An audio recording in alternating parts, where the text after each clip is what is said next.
Hey guys, let's fix this issue quickly. And so in the first step, go to search bar, type here sysdm.cpl, and from the search results click here to open it.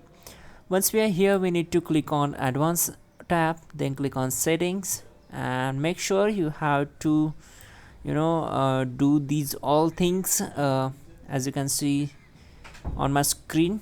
Set all these things and then click on OK.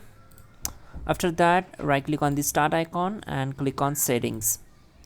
Now we need to click on these three lines and scroll down, go to privacy and security, and then uh, click on general tab.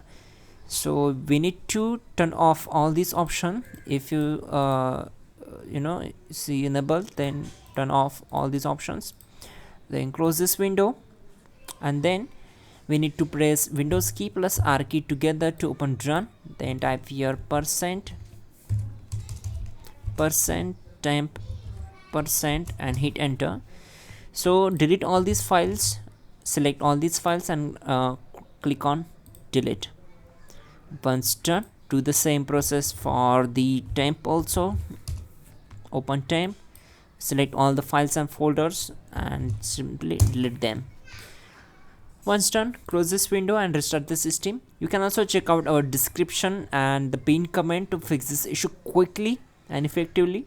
So don't forget to like the video and please do subscribe the channel.